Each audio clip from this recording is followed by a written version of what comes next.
What a game. What a game. What have we just seen? Welcome to Latte Firm for a quick reaction video on Arsenal's 4-3 win at Kenilworth Road over Luton Town tonight. I am spent. I am euphoric. I am exhausted. I think I'm tweeting from heaven. I think I might be dead because this club is going to be the end of me for sure. If you're tuning in for the first time, please do like the video and subscribe to the channel because there is going to be a load of content to come this festive period. The games are coming thick and fast. Just get involved in the chat. Let me know how you feel about tonight's game. My voice is gone. I've watched it from home and I've absolutely lost it at the death because Big Decker's delivered again. What a win. And listen, it's just Luton. I get it. It's just 3 points. I get that. And we've had moments like this before last season and it all kind of ended horribly. I understand all of that. But what a club we support. Let's bring on the slides as we normally do. So first up, let's start with the team news that broke before the game. I am dead. I am dead. Today has finished me off. I feel like I've aged watching tonight's game. David Raya came in goal and had a really bad performance, I thought, today. Ben White recalled to right back, Saliba Gabriel, with Jakub Kivior playing left back.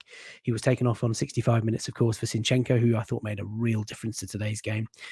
Declan Rice, match winner Declan Rice. What a performance again. Kai Havertz, Odegaard, Saka, Martinelli, and Jesus.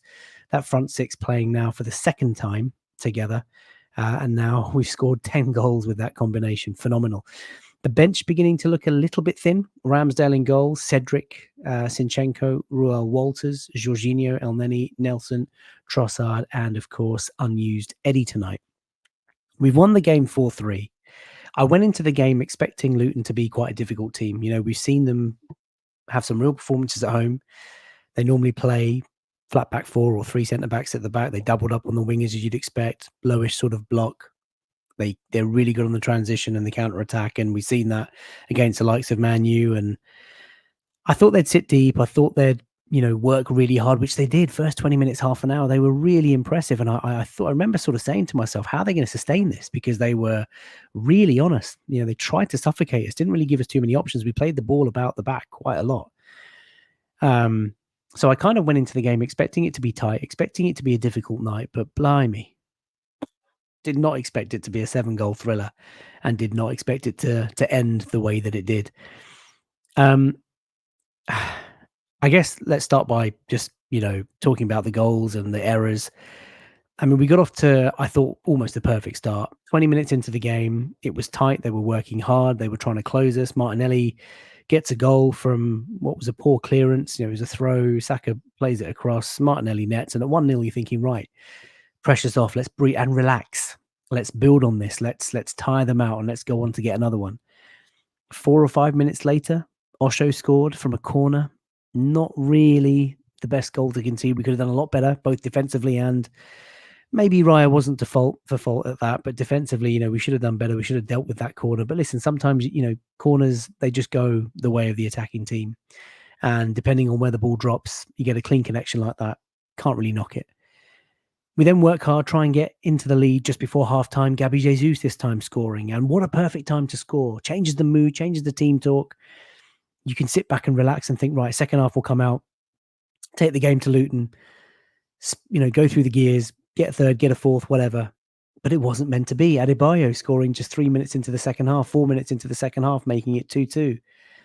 This time, really bad goalkeeping. Raya's come to claim it.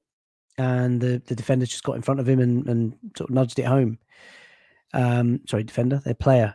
And at that moment, I thought, David Raya, after such a good game against Sevilla, after a really good game, against Lens, and a good game at the weekend, that's a real clanger. And that's not where it ended, because I think it was about 6 or 7 minutes after that, Ross Barkley finds himself in the box, shifts it to his left foot, pings it in, and it's kind of squirms under Raya's body. And at that moment, my heart sinks. 3-2 down away at Luton. We were 2-1 up. How has this happened? and it's really bad goalkeeping, abysmal goalkeeping. And I know the debate has rumbled on because I've just hosted the post-match phone-in on Twitter on Latte Phone, which is available now on the audio channels, Spotify and Apple and whatnot. A lot of talk about David Raya. Does Ramsdale come back in? Does Raya keep his place? I don't know, but I said a few weeks ago that we've made this a bit of an awkward position now where we've attracted unnecessary stress and tension to that position. Ramsdale was fine. He had a mistake in him or two. We saw the mistake in him or two at Brentford, but he's got us to where we are. Raya also makes mistakes. I don't see the tangible difference that Raya brings, but look, I don't want to turn it into a weekly debate of the two goalkeepers. I thought Raya had a poor game tonight, and it'd be really interesting to see what Mikel does in the next game. I have a feeling it'll be Raya, but is he going to stick to his ruthlessness that he's so often demonstrated? And then literally 2 minutes after that, Kai Havertz equalizes. Brilliant. It was a really simple move, actually. The ball goes into Gabby Jesus from a long kick. He holds up his defender really well, nudges it straight into Havertz, who's got all the time in the world, and he pokes home. 3 goals in 3 for Kai. And Kai was brilliant today. I thought that first half, he was such a good outlet, won all his aerial duels, made himself available, always finds himself in really good positions. And I thought he played really well today, Kai Havertz. So you absolutely deserve your flowers. And I want to see him play again in the next game. And interestingly, just on Kai, I think we had 6 or 7 players outfield today that were 6 foot plus. Luton are a physically quite dominant team. They're quite a strong team. They love their duels. They love their challenges. It's a very awkward, sort of narrow, small pitch. And they made their presence felt. And there were 1 or 2 challenges in that first half that you thought, crikey, that's a bit dangerous. But we gave as good as we got. And that's why I was really proud to see Jakub Kiwior in the team. I was, pleased to see Ben White back in the team. And you could see that physical presence from the Arsenal, which is great because over the years, we've had too many seasons where we've sort of lacked that presence, that aura, that physical sort of side to our game. So 3-3, you look at the clock, half an hour to go, and Arsenal did all the right things. We were knocking on the door. We were patient in our build-up play. Zinchenko comes on for the left back, but, tucks into the right side of midfield, left side of midfield, playing at number 10. Zinchenko really changed the tune of the game tonight. Sorry, I'm lost for words. I'm lost for emotions. I'm just tired. But Zinchenko played a really good role tonight in terms of just getting us to tick. And it was our patience that paid off because Deckers, you beautiful man. I mean, this guy, the influence he's having on this team has been phenomenal already. And he's only played, 15, 16 games for Arsenal. He is going to get better and better. He's going to become more influential. He is a leader on the pitch, an endurance athlete, a box-to-box machine. I talked only last week about him being potentially, finally, Patrick Vieira's successor. His legs come out of nowhere. His fitness is unbelievable. His presence on the pitch is ridiculous. His anticipation of passes and his pressing and the way he gallops and carries the ball, unbelievable. And he's got so many late winners, so many goals for us, like late winners, like Manchester United at the Emirates, of course, which you all famously remember. But tonight, 90 plus 7 minutes on the clock. The ball comes back to Ødegaard, who's also, since the international break, been absolutely immense. Chips it over the box, and Big Deckers heads it home. Euphoric scenes, absolute limbs with the 10 Arsenal fans that were there tonight. I joke, there was more than 10, but of course you understand what I'm saying.